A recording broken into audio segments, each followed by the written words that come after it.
ಅರ್ಥಶಾಸ್ತ್ರದಲ್ಲಿ ಕೆಸೆಟ್ ಮತ್ತು ನೆಟ್ ಪರೀಕ್ಷೆಗಳಿಗೆ ವಿಶೇಷವಾಗಿ ಈ ಒಂದು ಕ್ಲಾಸು ಬಹಳ ಹೆಲ್ಪ್ ಆಗುತ್ತೆ. ಯಾಕಂದ್ರೆ ಒಂದು 50 ಪ್ರಶ್ನೆಗಳಿಗೆ ಉತ್ತರವನ್ನು ಕೊಡುವಂಥದ್ದು, ಅದರೊಂದಿಗೆ ಒಟ್ಟಾರೆಯಾಗಿ ಈ 10 ಟಾಪಿಕ್ಸ್ ಏನಿದಾವಲ್ಲ ಕೆಸೆಟ್ ಮತ್ತು ನೆಟ್ ಸಿಲಾಬಸ್ ಸಂಬಂಧಪಟ್ಟಂಗೆ 10 ಟಾಪಿಕ್ ಸಂಬಂಧಪಟ್ಟಂಗೆ ಎಲ್ಲ ಟಾಪಿಕ್ಕನ್ನು ಒಳಗೊಂಡಂತೆ ಟೋಟಲ್ ಒಂದು 50 ಕ್ವಶನ್ಗೆ ಆನ್ಸರನ್ನು ಈ ಒಂದು ಕ್ಲಾಸಲ್ಲಿ ನಾವು ಡಿಸ್ಕಷನ್ ಮಾಡ್ತಾ ಇದ್ದೀವಿ. ಸೊ ನೀವು ಜಸ್ಟ್ ಓನ್ಲಿ ಆನ್ಸರ್ ಅಷ್ಟೇ ನೋಡೋದಕ್ಕಿಂತನೂ ನಾನು ಏನು ಎಕ್ಸ್ಪ್ಲೇನ್ ಮಾಡ್ತಾ ಇದ್ದೀನಿ, ಸೊ ಅದ್ರ ಬಗ್ಗೆ ಎಡಿಷ್ನಲ್ ಆಗಿ ಏನು ಇನ್ಫಾರ್ಮೇಷನ್ ಕೊಡ್ತೀನಿ ಅನ್ನೋದನ್ನು ಕೂಡ ನೀವು ಅಬ್ಸರ್ವ್ ಮಾಡಬೇಕಾಗತ್ತೆ. ಯಾಕಂದ್ರೆ ಕ್ವಶನ್ ಇದೇ ರೀತಿಯೇ ಬರ್ಬೋದು, ಅಥವಾ ಇದನ್ನು ಬಿಟ್ಟು ಇದಕ್ಕೆ ರಿಲೇಟೆಡ್ ಇರುವಂತಹ ಇನ್ನಷ್ಟು ಟ್ವಿಸ್ಟ್ ಮಾಡಿ ಕ್ವಶನ್ಸನ್ನು ಕೇಳ್ಬೋದು. ಆದರೆ ಇಂಪಾರ್ಟೆಂಟ್ ಟಾಪಿಕ್ಸ್ ಇವು ಅಥವಾ ಇಂಪಾರ್ಟೆಂಟ್ ಕ್ವಶನ್ಸ್ಗಳನ್ನು ಅಥವಾ ಎಕ್ಸ್ಪೆಕ್ಟೆಡ್ ಕ್ವಶನ್ಸ್ ಅಂತ ನಾವು ಕರಿಬೋದು. ಹಂಗೆ ನೋಡಿದರೆ ಆ ರೀತಿಯಾಗಿರುವಂತಹ ಎಲ್ಲ 10 ಟಾಪಿಕ್ಸ್ ಸಂಬಂಧಪಟ್ಟಂಥ ಕ್ವಶನ್ಸ್ಗಳನ್ನು ಈ ಒಂದು ಕ್ಲಾಸಲ್ಲಿ ವಿಶೇಷವಾಗಿ ನಾವು ಡಿಸ್ಕಷನ್ ಮಾಡ್ತಾ ಇದ್ವಿ. ಸೊ ಒಂದು ಕ್ಲಾಸ್ ಸ್ವಲ್ಪ ಲೆಂದಿ ಆಗಬಹುದು, ಆದರೆ ನಿಮಗೆ ಒಂದು 50 ಕ್ವಶನ್ಸ್ಗೆ ಆನ್ಸರ್ ಸಿಗುತ್ತೆ ಮತ್ತು 50 ಕ್ವಶನ್ಸು ಯಾವ ಟಾಪಿಕ್ ಮೇಲೆ ಹೈಲೈಟ್ ಆಗಿದ್ದಾವೆ, ಸೊ ಅದು ಒಂದು ಕ್ಲಾರಿಫಿಕೇಷನ್ ಸಿಗುತ್ತೆ. ಸೊ ನಾವು ಯಾವ ಟಾಪಿಕನ್ನು ಸ್ವಲ್ಪ ಜಾಸ್ತಿ ಓದ್ಕೊಳ್ಬಹುದು ಅನ್ನೋದು ಕೂಡ ಸ್ವಲ್ಪ ಈಸಿಯಾಗಿ ನಿಮಗೆ ಅಂಡರ್ಸ್ಟ್ಯಾಂಡ್ ಆಗುತ್ತೆ. ಆ ಒಂದು ನಿಟ್ಟಿನಲ್ಲಿ ಪ್ರತಿಯೊಂದು ಕ್ವಶನನ್ನು ಕೂಡ ಸ್ವಲ್ಪ ಗಮನ ಕೊಟ್ಟು ನೋಡ್ತಾ ಇರಿ.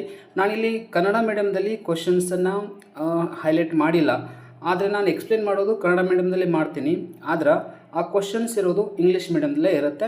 ನಿಮ್ಗೆ ಅರ್ಥ ಆಗುತ್ತೆ. ಇಂಗ್ಲೀಷ್ ಮೀಡಿಯಮ್ ಅಂದರೆ ಅದೇನು ಭಾಳ ಡಿಫಿಕಲ್ಟ್ ಅಂತೇನು ಇರೋದಿಲ್ಲ. ಆಲ್ಮೋಸ್ಟ್ ನಮ್ಗೆ ಎಕನಾಮಿಕ್ಸು ಇಂಗ್ಲೀಷಲ್ಲೇ ಜಾಸ್ತಿ ಮತ್ತಷ್ಟು ಈಸಿ ಆಗುತ್ತೆ. ಸೊ ನಾ ಹೇಳ್ತಿರುವಂಥದ್ದನ್ನು ಅರ್ಥ ಮಾಡ್ಕೊತ ಹೋದರೆ ಇನ್ನಷ್ಟು ಈಸಿ ಆಗುತ್ತೆ. ಓಕೆ, ಈಗ ಫಸ್ಟ್ ನಮಗೆಲ್ಲ ಗೊತ್ತಿರುವಂಥದ್ದು ಈ ಮೈಕ್ರೋ ಎಕನಾಮಿಕ್ಸ್ ಅನ್ನೋದು ಫಸ್ಟ್ ಟಾಪಿಕ್. ಅದು ಇದ್ರ ಮೇಲೇ ಜಾಸ್ತಿ ಕ್ವಶನ್ಸ್ಗಳು ಹೈಲೈಟ್ ಆಗುವಂಥದ್ದು ನಮಗೆಲ್ಲ ಗೊತ್ತಿದೆ. ಏನಿಲ್ಲ ಅಂದರೂ ಒಂದು 15 ಕ್ವಶನ್ ಜಾಸ್ತಿ ಅಂದರೆ ಒಂದು 15 ಕ್ವಶನ್ಸ್ ಅಂದರೂ ಆಲ್ಮೋಸ್ಟ್ ಈ ಚಾಪ್ಟರ್ ಮೇಲೆ ಬರ್ತವೆ. ಬಟ್ ಈ ಕ್ಲಾಸಲ್ಲಿ ನಾನು ಡಿಸ್ಕಷನ್ ಮಾಡ್ತಾ ಇರೋದು ಒಂದು 5 ಕ್ವಶನ್ಸ್, ಅಂದರೆ ಪ್ರತಿ ಟಾಪಿಕ್ ಮೇಲೆ ಇಂಪಾರ್ಟೆಂಟ್ 5 ಕ್ವಶನ್ಸ್ ಮಾತ್ರ ಹೈಲೈಟ್ ಮಾಡ್ತಾ ಇದ್ದೀನಿ. ಮತ್ತು ನೆಕ್ಸ್ಟ್ ಕ್ಲಾಸ್ಗಳಲ್ಲಿ ಮತ್ತೆ ಅದ್ರ ಬಗ್ಗೆ ಹೆಚ್ಚಿನ ಪ್ರಶ್ನೆಗಳನ್ನು ನಾವು ಡಿಸ್ಕಷನ್ ಮಾಡೋಣ. ಸೊ ಇವಾಗ ನೋಡ್ಬೋದು ನೀವು ಫಸ್ಟ್ ಕ್ವಶನ್ ಹೇಗಿದೆ ಅಂದ್ರೆ, the law of diminishing marginal utility is based on the assumption that ಅಂತಂದ್ರೆ, ಇಳಿಮುಖ ಸೀಮಾಂತ ತುಷ್ಟಿಗುಣದ ನಿಯಮವು ಯಾವುದರ ಒಂದು ಊಹೆಯ ಆಧಾರದ ಮೇಲೆ ನಿಂತಿದೆ ಅಂಥೇಳಿ. ಅಲ್ಲಿ ಊಹೆಗಳು ಭಾಳ ಬರ್ತಾವೆ, ಕಲ್ಪನೆಗಳು ಭಾಳ ಬರ್ತಾವೆ, ಆದರೆ ಇಲ್ಲಿ ಯಾವುದಾದ್ರೂ ಒಂದನ್ನು ಅವರು ಹೈಲೈಟ್ ಮಾಡಿರ್ತಾರೆ, 3ಅನ್ನು ಬೇರೆದು ಕೊಟ್ಟಿರ್ತಾರೆ. ಸೊ ಆವಾಗ ನಮಗೆ ಎಲ್ಲ ಅಸಂಪ್ಷನ್ಸು ಗೊತ್ತಿದ್ರೆ ಮಾತ್ರ ಇಂಥ ಕ್ವಶನ್ಗೆ ಆನ್ಸರ್ ಮಾಡೋಕ್ಕೆ ಬರುತ್ತೆ, ಇಲ್ಲಾಂದರೆ ಗೊಂದಲ ಹಿಡಿಯುತ್ತೆ. ಓಕೆನಾ? ಸೊ ಕೋಡಿಂಗ್ ಕೊಟ್ಟು ಕೂಡ ಕೇಳ್ಬೋದು. ಕೆಲವೊಂದು ಕ್ವಶನ್ ಹೆಂಗೆ ಕೇಳ್ಬೋದು, ಫಾರ್ ಎಕ್ಸಾಂಪಲ್ಲ ಈ ಕೆಳಗಿನವುಗಳಲ್ಲಿ ಯಾವ ಕಲ್ಪನೆಗಳು ಇಳಿಮುಖ ಸೀಮಾಂತ ತುಷ್ಟಿಗುಣ ನಿಯಮಕ್ಕೆ ಸಂಬಂಧಪಟ್ಟಿವೆ ಅಂತೇಳಿ ಕ್ವಶನ್ ಕೇಳಿ ಅದರಲ್ಲಿ ಒಂದು 2 ಕರೆಕ್ಟ್ ಇರ್ತಾವೆ, 2 ರಾಂಗ್ ಇರ್ತಾವೆ. ಸೊ ಹಾಗೆ ಮತ್ತೆ ತಳಗಡೆ ಏನು ಮಾಡ್ತಾರೆ, ಕೋಡಿಂಗ್ ಕೊಟ್ಟು ಅಲ್ಲಿ ಆನ್ಸರ್ ಕೇಳ್ತಿರ್ತಾರೆ. ಹಾಗಿದ್ಮೇಲೆ ಇಳಿಮುಖ ಸೀಮಾಂತ ತುಷ್ಟಿಗುಣ ನಿಯಮಕ್ಕೆ ಸಂಬಂಧಪಟ್ಟಂಥ ಎಲ್ಲ ಊಹೆಗಳನ್ನು ಕಲ್ಪನೆಗಳನ್ನು ನಾವು ಅರ್ಥ ಮಾಡ್ಕೊಂಡಿರಬೇಕು ಅಂತಲೇ ಅರ್ಥ. ಇದನ್ನು ಆಲ್ಫ್ರೆಡ್ ಮಾರ್ಷಲ್ ಅವರು ಏನು ಮಾಡ್ತಾರೆ, ಹೆಚ್ಚಾಗಿ ಡೆವಲಪ್ ಮಾಡ್ತಾರೆ.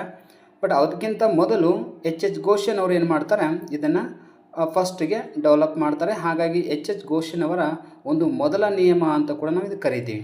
ಓಕೆನಾ? ಇಷ್ಟಾದ್ರೂ ಮಾಹಿತಿ ಇದ್ರ ಬಗ್ಗೆ ನಮ್ಗೆ ಕ್ಲಿಯರಾಗಿ ಗೊತ್ತಿರಬೇಕು. ಆನ್ಸರ್ ಅಂತೂ ನಾನು ಕೆಳಗಡೆ ಕೊಟ್ಟಿರ್ತೀನಿ. ನೀವು ಕೆಲವೊಬ್ರು ಏನು ಮಾಡ್ತಾ ಇರ್ತೀರಿ ಅಂತಂದ್ರೆ ಜಸ್ಟ್ ಆನ್ಸರ್ ನೋಡ್ತಾ ಹೋಗ್ತಿರ್ತೀರಿ, ನೀವು ಹಾಗೆ ಸ್ಕಿಪ್ ಮಾಡ್ತಾ ಹೋಗ್ಬೋದು, ನೋ ಪ್ರಾಬ್ಲಮ್. ಬಟ್ ಯಾರಿಗೆ ಡೆಪ್ತ್ ನಾಲೆಜ್ ಬೇಕಾಗಿದೆ, ಸೊ ಅವರಿಗಾಗಿ ಇದನ್ನು ಈ ಒಂದು ಕ್ಲಾಸನ್ನು ನಾನು ಪ್ರೆಸೆಂಟ್ ಮಾಡ್ತಾ ಇರುವಂಥದ್ದು ವೆರಿ ಇಂಪಾರ್ಟೆಂಟಾಗಿ. ಸೊ ಅವರು ಸ್ವಲ್ಪ ಜಾಸ್ತಿ ಗಮನ ಕೊಟ್ಟು ನೋಡ್ಕೊಳ್ಳಿ. ಓಕೆ, ಆನ್ಸರ್ ಮಾತ್ರ ಎ ಇದೆ. ಓಕೆನಾ? ಅದು ಕ್ಲಿಯರ್ ಇದೆ. Utility can be measured in money terms ಅಂತೇಳಿ, ಅಂದ್ರೆ ಹಣದ ರೂಪದಲ್ಲಿ ಅಥವಾ ಬೆಲೆಯ ರೂಪದಲ್ಲಿ ಈ ತುಷ್ಟಿಗುಣವನ್ನು ಅಳಿಲಿಕ್ಕೆ ಸಾಧ್ಯ ಇದೆ ಅಂತ ಹೇಳೋದು ಯಾವುದು ನಿಯಮ ಅಂತಂದ್ರೆ, law of diminishing marginal utility, ಇಳಿಮುಖ ಸೀಮಾಂತ ತುಷ್ಟಿಗುಣ ನಿಯಮ ಹೇಳುತ್ತೆ. ಅಂದ್ರೆ ತುಷ್ಟಿಗುಣ ಅನ್ನೋದು ನಮಗೆ ಕಣ್ಣಿಗೆ ಕಾಣೋದಿಲ್ಲ, ಅದು ಓಕೆ. ಬಟ್ ಈ ನಿಯಮದ ಪ್ರಕಾರ ತುಷ್ಟಿಗುಣವನ್ನು ಅಳಿಲಿಕ್ಕೆ ಸಾಧ್ಯ ಇದೆ ಅಂತ ಹೇಳಿಕೊಡುತ್ತೆ. ಇನ್ನು ನೆಕ್ಸ್ಟ್ 3 ಆಪ್ಷನ್ ಹೆಂಗಿದಾವೆ ಅಂತಂದ್ರೆ, marginal utility increases with consumption ಅಂತ ಹೇಳ್ತೀವಿ. ಬಟ್ ಆ್ಯಕ್ಚುಲಿ ಏನಾಗುತ್ತೆ, ಕನ್ಸಂಪ್ಷನ್ ಹೆಚ್ಚಾದಂತೆ ಮಾರ್ಜಿನಲ್ ಯುಟಿಲಿಟಿ ಏನಾಗುತ್ತೆ, ಕಡಿಮೆ ಆಗ್ತಾ ಸಾಗತ್ತೆ. ಹಾಗಾಗಿ ಈ ಒಂದು ಊಹೆ ಸರಿಯಲ್ಲ, ಅಂದರೆ ಬಿ ಸರಿಯಲ್ಲ. ನೆಕ್ಸ್ಟು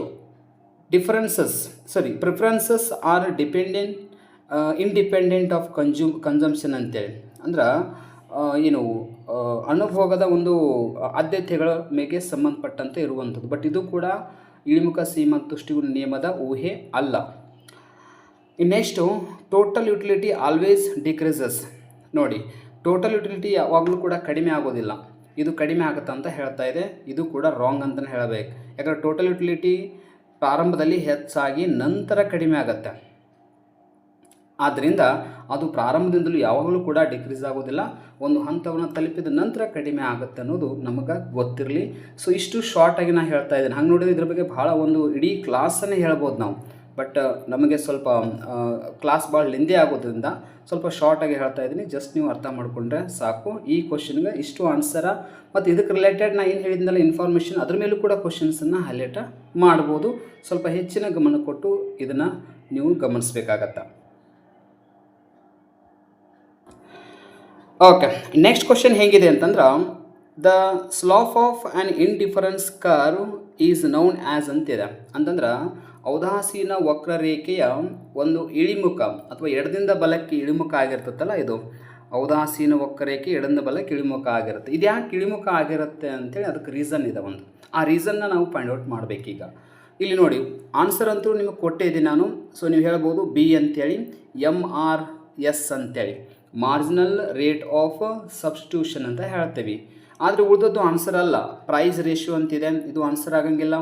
ಆಮೇಲೆ ಮಾರ್ಜಿನಲ್ ಪ್ರೊಪೆನ್ಸಿಟಿ ಟು ಕನ್ಸ್ಯೂಮ್ ಇದು ಕೂಡ ಆಗೋದಿಲ್ಲ. ಆಮೇಲೆ ಎಲಾಸ್ಟಿಸಿಟಿ ಆಫ್ ಡಿಮ್ಯಾಂಡ್ ಇದು ಕೂಡ ಆಗೋದಿಲ್ಲ.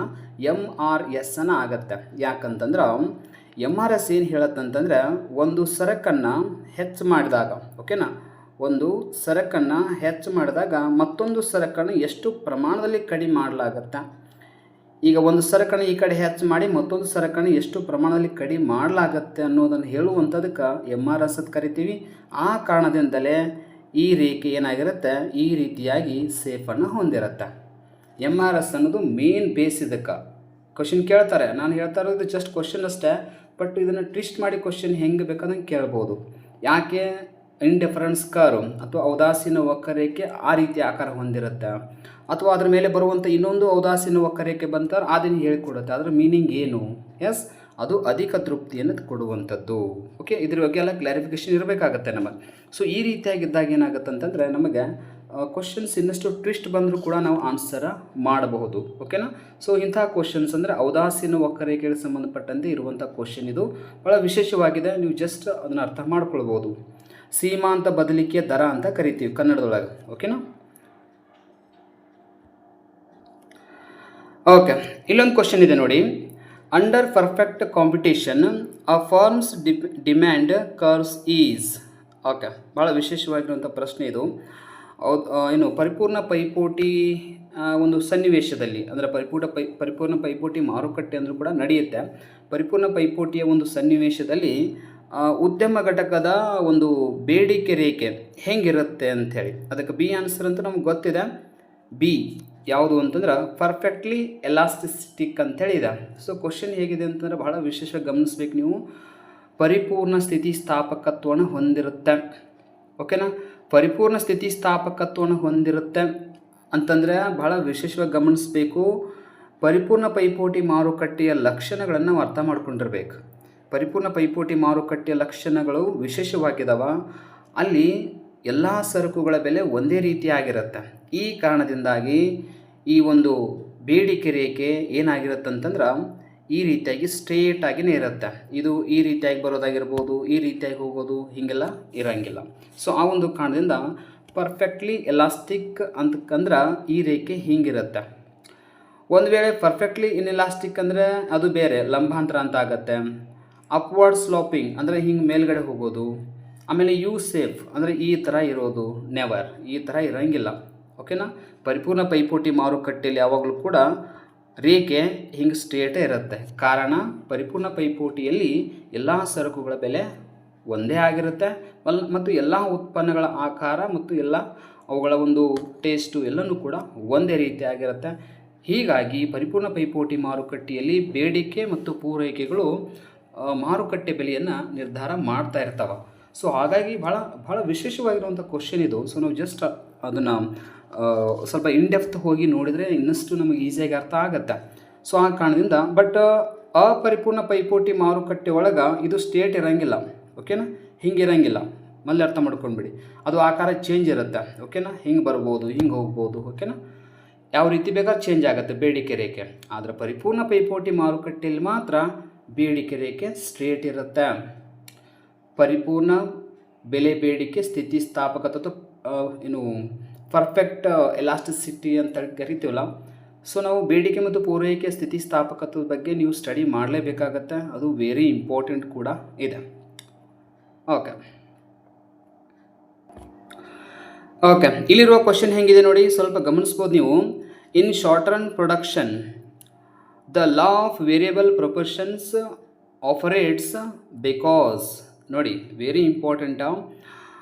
ಅಲ್ಪಾವಧಿಯಲ್ಲಿ ಬದಲಾಗುವ ಪ್ರಮಾಣಗಳ ಒಂದು ನಿಯಮ ಏನು ಹೇಳಿಕೊಡುತ್ತೆ, ಅದರ ಕಾರ್ಯಾಚರಣೆ ಯಾಕಾಗತ್ತೆ, ಬದಲಾಗುವ ಪರಿಣಾಮಗಳ ನಿಯಮ ಯಾಕೆ ಅಸ್ತಿತ್ವದಲ್ಲಿರುತ್ತೆ ಅಂತಂದ್ರೆ ಅದಕ್ಕೆ ಮೇನ್ ಕಾರಣ ಏನು, ಅಲ್ಪಾವಧಿಯಲ್ಲಿ ಏನಾಗಿರ್ತಾವ, ಎಲ್ಲ ಆದಾನಗಳು ಬದಲಾಗುವುದಿಲ್ಲ, ಓಕೆನಾ. ಭೂಮಿ, ಶ್ರಮ, ಬಂಡವಾಳ, ಸಂಘಟನೆ ಅಂತ ಏನು ಕರಿತೀವಲ್ಲ, ಸೊ ಅವುಗಳನ್ನ ಕನ್ಸಿಡರ್ ಮಾಡಿದಾಗ ಕೇವಲ ಕೆಲವೊಂದು ಮಾತ್ರ ಬದಲಾವಣೆ ಆಗ್ತಾವ. ಇಲ್ಲಿ ನೋಡಿ ಆನ್ಸರ್ ಏನಿದೆ, ಬಿ ಇದೆ, B answer. Some factors are fixed, ಅಂದರೆ ಬಂಡವಾಳ ಚೇಂಜ್ ಆಗಂಗಿಲ್ಲ ಅಂತ ಅರ್ಥ. ಅಲ್ಪಾವಧಿಯಲ್ಲಿ ಬಂಡವಾಳ ಸ್ಥಿರವಾಗಿರುತ್ತದೆ, ಶ್ರಮ ಮಾತ್ರ ಬದಲಾಗುತ್ತದೆ. ದೀರ್ಘಾವಧಿಯಲ್ಲಿ ಶ್ರಮ ಮತ್ತು ಬಂಡವಾಳ ಎರಡೂ ಕೂಡ ಬದಲಾಗ್ತವೆ. ಸೊ ಇದು ಭಾಳ ಇಂಪಾರ್ಟೆಂಟ್ ಇರುವಂಥದ್ದು. ಇಲ್ಲಿ ನೋಡಿ ಬಿ ಆನ್ಸರ್ ಕರೆಕ್ಟ್ ಇದೆ, ಬಟ್ ಉಳಿದ ಯಾಕೆ ರಾಂಗ್ ಆಗ್ತದೆ ಅಂತಂದ್ರೆ ನೋಡಿ, ಆಲ್ ಫ್ಯಾಕ್ಟರ್ಸ್ ಆರ್ ವೇರಿಯಬಲ್, ಅಂದರೆ ಎಲ್ಲನೂ ಚೇಂಜ್ ಆಗ್ತಾವಂತ ಹೇಳುತ್ತೆ, ಬಟ್ ಇದು ರಾಂಗ್. ಯಾಕಂದರೆ ಅಲ್ಪಾವಧಿಯಲ್ಲಿ ಎಲ್ಲನೂ ಕೂಡ ಬದಲಾಗಂಗಿಲ್ಲ. Next, all factors are fixed, ಅಲ್ಪಾವಧಿಯಲ್ಲಿ ಎಲ್ಲ ಆದಾನಗಳು ಕೂಡ ಸ್ಥಿರವಾಗಿರೋಂಗಿಲ್ಲ, ಕೆಲವೊಂದು ಅಂದರೆ ಶ್ರಮ ಏನಾಗುತ್ತೆ ಬದಲಾಗ್ತಾ ಇರುತ್ತೆ. ಇನ್ನು ನನ್ ಆಫ್ ದೆಮ್ ಅಬೋ ಅಂತಂದ್ರೆ ಮೇಲಿನ ಯಾವುದು ಅಲ್ಲ ಅಂತಂತೀವಿ, ಯಾವುದು ಅಲ್ಲ ಅಂತ ಹೇಳಕ್ಕೆ ಬರೋಂಗಿಲ್ಲ. ಬಿ ಆನ್ಸರ್ ಕರೆಕ್ಟ್ ಆಗುತ್ತೆ. ಸೊ ಹಾಗಾಗಿ ಇಂಥ ಕ್ವಶನ್ಸನ್ನು ವಿಶೇಷವಾಗಿ ಕೇಳ್ತಾರೆ. ಇಲ್ಲಿ ಟಿ ಪಿ, ಎ ಪಿ ಮತ್ತು ಎಮ್ ಪಿ ಇವುಗಳ ಬಗ್ಗೆ ನೋಡ್ಕೊಳ್ಬೇಕು ನೀವು. ಇವುಗಳ ಆಕಾರ ಹೆಂಗಿರುತ್ತೆ, ಇವುಗಳ ರೇಖೆಯ ಆಕಾರ ಹೆಂಗಿರುತ್ತೆ ಮತ್ತು ಅವುಗಳ ಮೀನಿಂಗ್ ಏನು ಮತ್ತು ಫಾರ್ಮುಲಾ ಸೂತ್ರಗಳನ್ನು ನೋಡ್ಕೊಳ್ಬೇಕು. ಸೊ ಅದು ಹೇಗೆ ಕಂಡುಹಿಡಿಯಲಾಗುತ್ತೆ, ಎ ಪಿ ಅಂದರೆ ಟಿ ಪಿ ಅಂತಾರೆ, ಎಮ್ ಪಿ ಅಂದರೆ ಏನು, ಮಾರ್ಜಿನಲ್ ಪ್ರೊಡಕ್ಟಾ, ಎವರೇಜ್ ಪ್ರೊಡಕ್ಟಾ, ಟೋಟಲ್ ಪ್ರೊಡಕ್ಟಾ. ಸೊ ಹಿಂಗಂದ್ರೆ ಏನು, ಅವುಗಳ ನಡುವೆ ಇರುವಂಥ ರಿಲೇಷನ್ಶಿಪ್ಪನ್ನು ಹೇಳುವಂಥದ್ದು ಯಾವುದು ಅಂದ್ರೆ ಲಾ ಆಫ್ ವೇರಿಯಬಲ್ ಪ್ರೊಪೋರ್ಷನ್ಸ್ ಅಂತ ಕರಿತೀವಿ ನಾವು. ಈಗ ಇಳಿಮುಖ ಸೀಮಾಂತುಷ್ಟಿಗಳ ನಿಯಮ ಹೆಂಗೆ ಐತಲ್ಲ ಹಂಗೆ ಇದು ಒಂದು ರೀತಿಯಾದ ನಿಯಮ ಇದೆ. ಸೊ ಇದನ್ನು ವಿಶೇಷವಾಗಿ ನಾವು ಕನ್ಸಿಡರ್ ಮಾಡಬೇಕಾಗತ್ತೆ. ಇಲ್ಲಿರುವಂಥ ಕ್ವಶನ್ನು ನಾನು ಈ ರೀತಿಯಾಗಿ ರೇಸ್ ಮಾಡಿದ್ದೀನಿ, ಬಟ್ ಇನ್ನೂ ಡಿಫ್ರೆಂಟ್ ಲೆವೆಲಲ್ಲಿ ಕ್ವಶನ್ಸನ್ನು ಕೇಳ್ತಿರ್ತಾರೆ, ಅಂದರೆ ಭಾಳ ಟ್ವಿಸ್ಟ್ ಮಾಡಿ ಕ್ವಶನ್ಸನ್ನು ಕೇಳ್ತಿರ್ತಾರೆ. ನಮ್ಗೆ ಸಬ್ಜೆಕ್ಟ್ ಮ್ಯಾಟರ್ ಕ್ಲಿಯರ್ ಇರಬೇಕಷ್ಟೇ, ಅದು ಇಂಪಾರ್ಟೆಂಟ್ ಆಗುತ್ತೆ. ಓಕೆ, ನೆಕ್ಸ್ಟ್ ಕ್ವಶನ್ ನೋಡಿ, ವೆರಿ ಇಂಪಾರ್ಟೆಂಟ್ ಇರುವಂಥದ್ದು. The Ricardian theory of rent ಅಂತ ಹೇಳಿ, ಅಂದ್ರೆ ರಿಕಾರ್ಡರ್ ಅವರ ಗೇಣಿ ಸಿದ್ಧಾಂತ ಅಂತ ಕರಿತೀವಲ್ಲ, ಸೊ ಅದಕ್ಕೆ ಸಂಬಂಧಪಟ್ಟಂತೆ, ಅಂದರೆ ಇದು ಕ್ವಶನ್ ಎದಕ್ಕೆ ಸಂಬಂಧಪಟ್ಟಿದೆ, ಉತ್ಪಾದನಾಂಗಗಳ ಬೆಲೆ ನಿರ್ಧಾರ ಅಂತ ಕರಿತೀವಿ ನೋಡಿ. ಭೂಮಿ, ಶ್ರಮ, ಬಂಡವಾಳ ಮತ್ತು ಸಂಘಟನೆಗೆ ಕೊಡುವಂಥ ಪ್ರತಿಫಲಗಳಾದ ಗೇಣಿ, ಕೂಲಿ, ಬಡ್ಡಿ, ಲಾಭದ ಒಂದು ಸಿದ್ಧಾಂತಗಳಿವೆಲ್ಲ. ಅದರೊಳಗೆ ನಮ್ಮ ಕ್ವಶನ್ ಇಲ್ಲಿ ಹೈಲೈಟ್ ಆಗಿರುವಂಥದ್ದು ಯಾವುದು ಅಂದ್ರೆ ರೆಕಾರ್ಡನ ಸಿದ್ಧಾಂತ, ಓಕೆನಾ. ಗೇಣಿ ಸಿದ್ಧಾಂತ ಅಂತ ಕರಿತೀವಿ, ಅಂದರೆ ಭೂಮಿಗೆ ಕೊಡುವಂಥ ಪ್ರತಿಫಲಕ್ಕೆ ಸಂಬಂಧಪಟ್ಟಿರುವಂಥದ್ದು ಅಂತೇಳಿ. ಹಾಗಾದರೆ ಇದ್ರ ಪ್ರಕಾರ ಏನಿದೆ, ಎಸ್ ನೋಡಿ ಬಿ ಆನ್ಸರ್ ಕರೆಕ್ಟ್ ಇದೆ. ಲ್ಯಾಂಡ್ಸ್ ಡಿಫರ್ ಇನ್ ಫರ್ಟಿಲಿಟಿ ಅಂತೇಳಿ, ಅಂದ್ರೆ ಉತ್ಪಾದನೆ ಮಾಡುವಂತಹ ಸಾಮರ್ಥ್ಯದಲ್ಲಿ ಬೇರೆ ಬೇರೆ ಭೂಮಿಯು ಬೇರೆ ಬೇರೆ ಸಾಮರ್ಥ್ಯ ಹೊಂದಿರುತ್ತದೆ ಅನ್ನೋದನ್ನು ಊಹೆ ಮಾಡಿಕೊಳ್ಳಲಾಗಿದೆ, ಓಕೆನಾ. ಅಜ್ಯೂಮ್ಸ್ ಅಂದ್ರೆ ಕಲ್ಪನೆ ಮಾಡಿಕೊಳ್ಳಲಾಗಿದೆ ಈ ಒಂದು ಸಿದ್ಧಾಂತ ಪ್ರಕಾರ. ಇದು ಕರೆಕ್ಟ್ ಆಗುತ್ತೆ, ಬಿ ಕರೆಕ್ಟ್ ಇದೆ. ಯಾಕಂದರೆ ಬೇರೆ ಬೇರೆ ದರ್ಜೆಯ ಭೂಮಿಗಳನ್ನು ಕನ್ಸಿಡರ್ ಮಾಡಿ ಬೇರೆ ಬೇರೆ ದರ್ಜೆಯ ಭೂಮಿಗಳು ಬೇರೆ ಬೇರೆ ಮಟ್ಟದ ಉತ್ಪನ್ನವನ್ನು ನೀಡ್ತಾವ ಅಂತ ಹೇಳೋದೆ, ಅಥವಾ ಗೇಣಿಯನ್ನು ನೀಡ್ತಾವ ಅಂತ ಹೇಳೋದೆ ಈ ರೆಕಾರ್ಡನ ಸಿದ್ಧಾಂತ ಆಗಿದೆ.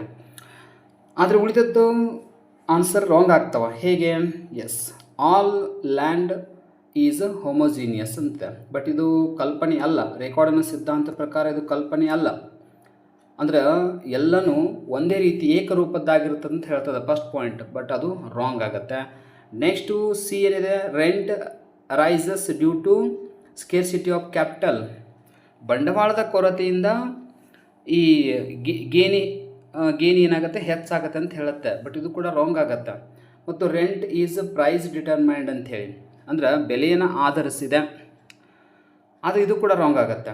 ಹಾಗಿದ್ಮೇಲೆ ನಮಗೆ ಕರೆಕ್ಟ್ ಆನ್ಸರ್ ಯಾವುದು ಅಂದ್ರೆ land is deeper in fertility ಅಂತಂದ್ರೆ ಅದು ಉತ್ಪಾದನೆ ಮಾಡುವಂಥ ಸಾಮರ್ಥ್ಯದಲ್ಲಿ ಬೇರೆ ಬೇರೆ ದರ್ಜೆಯ ಭೂಮಿ ಬೇರೆ ಬೇರೆ ಮಟ್ಟದ ಉತ್ಪಾದನೆ ಮಾಡುವಂಥ ಸಾಮರ್ಥ್ಯ ಹೊಂದಿರುತ್ತೆ ಅನ್ನೋದನ್ನು ಡೇವಿಡ್ ರೆಕಾರ್ಡರ್ ಅವರ ಗೀನಿ ಸಿದ್ಧಾಂತ ನಮಗೆ ಹೇಳಿಕೊಡುತ್ತೆ. ಓಕೆನಾ.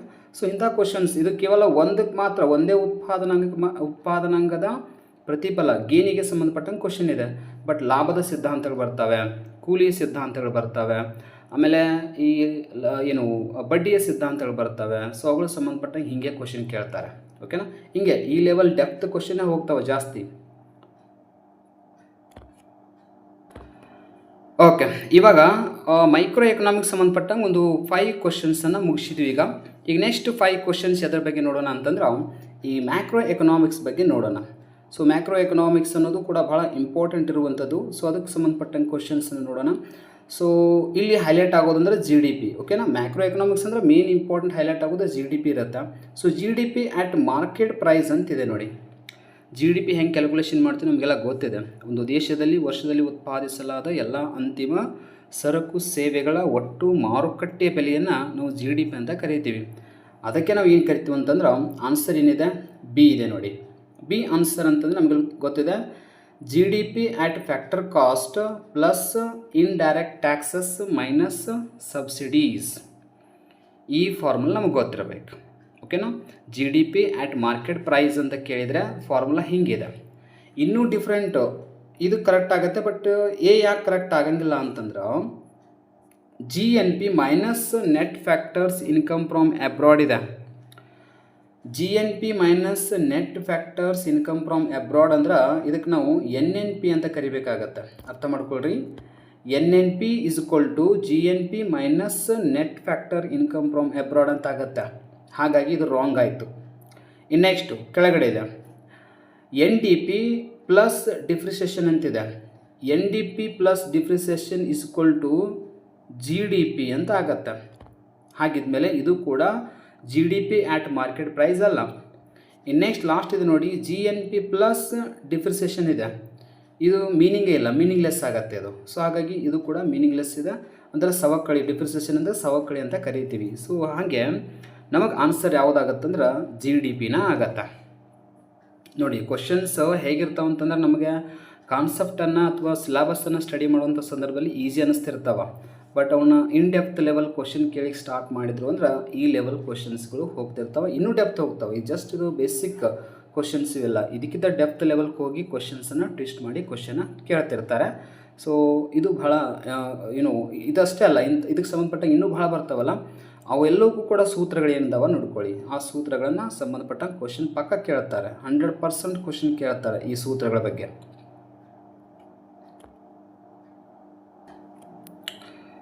ಓಕೆ, ನಾವೀಗ ನೋಡ್ತಾ ಇರೋದು ಕೇನ್ಸನ ವಿಚಾರಕ್ಕೆ ಸಂಬಂಧಪಟ್ಟಂತೆ. According to Keynesian the unemployment is due to. ಓಕೆನಾ. ಅನ್ಎಂಪ್ಲಾಯ್ಮೆಂಟ್ ಯಾಕೆ ಹುಟ್ಕೊಳ್ಳುತ್ತೆ, ನಿರುದ್ಯೋಗ ಅನ್ನೋದು ಯಾಕೆ ಹುಟ್ಕೊಳ್ಳುತ್ತೆ ಆರ್ಥಿಕತೆಯಲ್ಲಿ ಅನ್ನೋದನ್ನು ಕೇನ್ಸ್ ಅವರು ತಮ್ಮದೇ ಆದ ವಿಚಾರಗಳನ್ನ ಪ್ರೆಸೆಂಟ್ ಮಾಡಿದ್ದಾರೆ. ಆದರೆ ಕ್ಲಾಸಿಕಲ್ ಎಕನಾಮಿಸ್ಟ್ಗಳು ಏನು ಮಾಡಿದ್ದಾರೆ, ಸಾಂಪ್ರದಾಯಿಕ ಪಂಥದ ಅರ್ಥಶಾಸ್ತ್ರಜ್ಞರು ಆರ್ಥಿಕತೆಯಲ್ಲಿ ಯಾವಾಗಲೂ ಕೂಡ ನಿರುದ್ಯೋಗ ಇರೋಂಗಿಲ್ಲ, ಫುಲ್ ಎಂಪ್ಲಾಯ್ಮೆಂಟ್ ಇರುತ್ತೆ ಅಂತ ಹೇಳ್ತಾರೆ, ಪೂರ್ಣೋದ್ಯೋಗ ಸ್ಥಿತಿ ಇರುತ್ತೆ ಅಂತ ಹೇಳ್ತಾರೆ. ಆದರೆ ಕೇನ್ಸ್ ಇದನ್ನು ನೆಗ್ಲೆಕ್ಟ್ ಮಾಡ್ತಾರೆ ಅಥವಾ ವಿರೋಧವನ್ನು ವ್ಯಕ್ತಪಡಿಸ್ತಾರೆ ಅಥವಾ ಟೀಕೆ ಮಾಡ್ತಾರೆ. ಆರ್ಥಿಕತೆಯಲ್ಲಿ ಯಾವಾಗಲೂ ಕೂಡ ಪೂರ್ಣೋದ್ಯೋಗ ಇರೋಕ್ಕೆ ಸಾಧ್ಯ ಇಲ್ಲ, ಅಲ್ಲಿ ನಿರುದ್ಯೋಗ ಅಂತೂ ಇರುತ್ತೆ. ಬಟ್ ಅದಕ್ಕೆ ಕಾರಣವನ್ನು ಅವರು ಹೇಳಿಕೊಟ್ಟಿದ್ದಾರೆ ನೋಡಿ. ಆನ್ಸರ್ ಅಂತೂ ಕ್ಲಿಯರ್ ಇದೆ. ಬಿ ಆನ್ಸರ್ ಯಾವುದು, ಲ್ಯಾಕ್ ಆಫ್ ಅಗ್ರಿಗೇಟ್ ಡಿಮ್ಯಾಂಡ್ ಅಂದ್ರೆ ಪರಿಣಾಮಕಾರಿ ಬೇಡಿಕೆ ಕೊರತೆಯಿಂದಲೇ ಏನಾಗುತ್ತೆ ಅಂದರೆ ಆರ್ಥಿಕತೆಯಲ್ಲಿ ನಿರುದ್ಯೋಗ ಅನ್ನೋದು ಸಂಭವಿಸುತ್ತೆ ಅಂತ ಹೇಳಿದವರು JM ಕೇನ್ಸ್ ಅವರು. ಆದರೆ ಬೇರೆ 3 ಆಪ್ಷನ್ಗಳು ಯಾಕೆ ರಾಂಗ್ ಆಗ್ತಾವೆ ಅಂತಂದ್ರೆ ನೋಡಿ, ಇದು ಹೆಂಗಿದೆ ಅಂತಂದ್ರೆ ಎಕ್ಸಸ್ ಸಪ್ಲೈ ಆಫ್ ಲೇಬರ್ ಅಂತಿದೆ. ಅಂದ್ರೆ ಕಾರ್ಮಿಕರ ಪೂರೈಕೆ ಹೆಚ್ಚಳವಾದ್ದರಿಂದ ನಿರುದ್ಯೋಗ ಸಂಭವಿಸುತ್ತೆ ಅಂತ ಹೇಳುತ್ತೆ. ಬಟ್ ಇದನ್ನು ಕೇನ್ಸ್ ಹೇಳಿಲ್ಲ. ಇದು ಜನರಲಾಗಿ ಹೇಳ್ಬೋದು ನಾವು ಅಷ್ಟೇ. ಬಟ್ JM ಕೇನ್ಸ್ ಇದ್ರ ಬಗ್ಗೆ ಹೇಳಿಕೊಟ್ಟಿಲ್ಲ. ಓಕೆನಾ. ನೆಕ್ಸ್ಟ್ ಇನ್ನೊಂದು ಟೆಕ್ನಾಲಜಿಕಲ್ ಪ್ರೋಗ್ರೆಸ್ ಅಂದ್ರೆ ದೇಶದಲ್ಲಿ ಟೆಕ್ನಾಲಜಿ ಭಾಳ ಡೆವಲಪ್ಮೆಂಟ್ ಆಗ್ಲಕತ್ತಿತ್ತಂದ್ರೆ ಅಥವಾ ಪ್ರಗತಿ ಆಗ್ಲಕತ್ತಿತ್ತಂದ್ರೆ ಅಲ್ಲಿ ಕೂಡ ನಿರುದ್ಯೋಗ ಸಂಭವಿಸುತ್ತೆ ಅಂಥೇಳಿ ನಾವು ಜನರಲಾಗಿ ಹೇಳ್ಬೋದು. ಬಟ್ ಕೇನ್ಸ್ ಹೇಳಿಲ್ಲ ಇದನ್ನು. ಸೊ ಅದು ಇಂಪಾರ್ಟೆಂಟ್. ಕೇನ್ಸ್ ಹೇಳಿಲ್ಲ ಈ ರೀತಿಯಾಗಿ. ನೆಕ್ಸ್ಟು ಹೈ ಇಂಟ್ರೆಸ್ಟ್ ರೇಟ್ ಅಂತೇಳಿ ಇದಕ್ಕೆ ಸಂಬಂಧ ಇಲ್ಲ. ಹೈ ಇಂಟ್ರೆಸ್ಟ್ ರೇಟು ಅಥವಾ ಈ ಬಡ್ಡಿ ದರ, ಅಧಿಕ ಬಡ್ಡಿ ದರ ಅನ್ನೋದು ಈ ಅನ್ಎಂಪ್ಲಾಯ್ಮೆಂಟಿಗೆ ಅಷ್ಟು ರಿಲೇಟೆಡ್ ಅನಿಸಂಗಿಲ್ಲ ಅದು. ಸೊ ಹಾಗಾಗಿ ಅದು ಕೂಡ ಅಲ್ಲ. ಹಾಗಿದ್ಮೇಲೆ ಬಿ ಆನ್ಸರ್ ಆಗತ್ತೆ. ಬಟ್ ಆಗಬೇಕು ಅಥವಾ ಅದೇ ಇದೆ ಅಂತಂದರೆ ನಮಗೆ ಅದು ಕಾನ್ಸೆಪ್ಟ್ ಕ್ಲಿಯರ್ ಇದ್ದರೆ ಮಾತ್ರ ಅದಕ್ಕೆ ಆನ್ಸರ್ ಮಾಡೋಕ್ಕೆ ಸಾಧ್ಯ ಆಗತ್ತೆ. ಇಲ್ಲ ಅಂದರೆ ಕ್ವಶನ್ಗೆ ಆನ್ಸರ್ ಮಾಡೋಕ್ಕೆ ಸಾಧ್ಯ ಇಲ್ಲ. ಕೇನ್ಸ್ ಪ್ರಕಾರ ನಮಗೆಲ್ಲ ಗೊತ್ತಿರಲಿ, ಕೇನ್ಸ್ ಅವರ ಪ್ರಕಾರ ಇನ್ನೂ ಬಹಳ ವಿಷಯ ಇದೆ. ಅವ್ರ ಬಗ್ಗೆ ಸ್ವಲ್ಪ ಡೆಫ್ತಾಗಿ ಸ್ಟಡಿ ಮಾಡಿ ಅವ್ರು ಏನೇನು ಹೇಳಿದ್ದಾರೆ, ಯಾವ್ಯಾವ ಕಾನ್ಸೆಪ್ಟ್ಗಳನ್ನ ಹೇಳಿದ್ದಾರೆ, ಸೊ ಹೀಗೆ ಹಲವಾರು ವಿಷಯಗಳಿರ್ತಾವೆ. ಅವುಗಳನ್ನ ಸ್ವಲ್ಪ ವಿಶೇಷವಾಗಿ ನೀವು ಪರಿಗಣಿಸೋದು ಬೆಟರ್ ಇದೆ. ಓಕೆ, ಇವಾಗ ಮ್ಯಾಕ್ರೋ ಎಕನಾಮಿಕ್ಸ್ ಸಂಬಂಧಪಟ್ಟಂಗೆ ಇಂಪಾರ್ಟೆಂಟ್ ಇರುವಂಥದ್ದು ಯಾವುದು ಅಂದ್ರೆ the Philips curve shows the relationship between. ನೋಡಿ, ಇದು ಭಾಳ ಸಲ ಕ್ವಶನ್ ಕೇಳಿದ್ದಾರೆ. ಫಿಲಿಪ್ಸ್ ರೇಖೆ ಅನ್ನೋದು ಯಾವುದರ ನಡುವಿನ ಸಂಬಂಧವನ್ನು ಹೇಳಿಕೊಡುತ್ತೆ ಅಂತೇಳಿ. ಆನ್ಸರ್ ಅಂತೂ ಇಲ್ಲಿದೆ ನೋಡಿ, ಬಿ ಆನ್ಸರ್ ಕರೆಕ್ಟ್ ಇದೆ. ಇನ್ಫ್ಲೇಷನ್ ಆ್ಯಂಡ್ ಅನ್ಎಂಪ್ಲಾಯ್ಮೆಂಟ್ ಅಂತೇಳಿ ಅಂದರೆ ಹಣದುಬ್ಬರ ಮತ್ತು ನಿರುದ್ಯೋಗದ ನಡುವಿನ ಸಂಬಂಧವನ್ನು ಹೇಳಿಕೊಡುತ್ತೆ. ಇದು ನಮ್ಮ ಕನ್ಫರ್ಮೇಷನ್. ಓಕೆ, ಬಟ್ ಇದು ಉಳಿಕಿದ್ದು 3 ಆಪ್ಷನ್ಗಳು ಆಗಂಗಿಲ್ಲ. ಯಾಕೆ ಆಗಂಗಿಲ್ಲ ಅಂತಂದ್ರೆ ಒಳ್ಳೆಯದೇನು ಹೇಳಿಕೊಡುತ್ತೆ, ಮನಿ ಸಪ್ಲೈ ಆ್ಯಂಡ್ ಇನ್ಫ್ಲೇಷನ್ ಬಗ್ಗೆ ಹೇಳಿಕೊಡುತ್ತೆ. ಅಂದರೆ ಹಣದುಬ್ಬರ ಮತ್ತು ಹಣದ ಪೂರೈಕೆ ಮತ್ತು ಹಣದುಬ್ಬರ ನಡುವಿನ ಸಂಬಂಧ ಹೇಳಿಕೊಡುತ್ತೆ. ಬಟ್ ಇದನ್ನು ಫಿಲಿಪ್ಸ್ ರೇಖೆ ಹೇಳಿಕೊಡಂಗಿಲ್ಲ. ಆದ್ರೆ RBI ಮಾತ್ರ ಇದ್ರ ಬಗ್ಗೆ ಸ್ಟಡಿ ಮಾಡುತ್ತೆ. ಹಣದ ಪೂರೈಕೆ ಅನ್ನೋದು ಕೂಡ ಇನ್ಫ್ಲೇಷನ್ಗೆ ಲಿಂಕ್ ಇದೆ. ಅದನ್ನು RBI ಹೇಳಿಕೊಡುತ್ತೆ, ಬಟ್ ಫಿಲಿಪ್ಸ್ ರೇಖೆ ಹೇಳಂಗಿಲ್ಲ ಅಷ್ಟೇ. ಮೇನ್ ಇಂಪಾರ್ಟೆಂಟ್ ಅರ್ಥ ಮಾಡ್ಕೊಳ್ಬೇಕು. Next C interest rate and investment. ನೋಡಿ, ಇದು ರಿಲೇಷನ್ಶಿಪ್ ಚೆನ್ನಾಗಿದೆ. ಬಡ್ಡಿ ದರ ಮತ್ತು ಹೂಡಿಕೆ ಆ್ಯಕ್ಚುಲಿ ಇಂಟರ್ಡಿಪೆಂಡೆಂಟ್ ಅದಾವ. ಬಟ್ ಇದು ಫಿಲಿಪ್ಸ್ ರೇಖೆ ಪ್ರಕಾರ ಅಲ್ಲ ಅಷ್ಟೇ. ಮೇನ್ ಇಂಪಾರ್ಟೆಂಟ್ ಅಂದರೆ ಬಡ್ಡಿ ದರ ಹೆಚ್ಚಾತಂದ್ರೆ ಇನ್ವೆಸ್ಟ್ಮೆಂಟ್ ಕಡಿಮೆ ಆಗುತ್ತೆ, ಬಡ್ಡಿ ದರ ಕಡಿಮೆ ಆದರೆ ಇನ್ವೆಸ್ಟ್ಮೆಂಟ್ ಹೆಚ್ಚಾಗುತ್ತೆ ಅನ್ನೋದು ರಿಲೇಷನ್ಶಿಪ್ ನಮ್ಗೆ ಕ್ಲಿಯರ್ ಇದೆ. ಬಟ್ ಅದು ಫಿಲಿಪ್ಸ್ ರೇಖೆ ಪ್ರಕಾರ ಅಲ್ಲ. ನೆಕ್ಸ್ಟು ಕನ್ಸಂಪ್ಷನ್ ಆ್ಯಂಡ್ ಇನ್ಕಮ್ ಅಂತೇಳಿ ಇಲ್ಲಿ ಕೂಡ ಒಂದು ರಿಲೇಷನ್ಶಿಪ್ ಇದೆ. ಅನುಭೋಗಿ ಆದಾಯ ಹೆಚ್ಚಾತಂದ್ರೆ ಅನುಭೋಗ ಕೂಡ ಹೆಚ್ಚಾಗುತ್ತೆ, ಆದಾಯ ಕಡಿಮೆ ಆತರ ಅನುಭವ ಕೂಡ ಕಡಿಮೆ ಆಗುತ್ತೆ. ಬಟ್ ಇದು ಫಿಲಿಪ್ಸ್ ರೇಖೆ ಪ್ರಕಾರ ಸರಿ ಇಲ್ಲ ಅಷ್ಟೇ.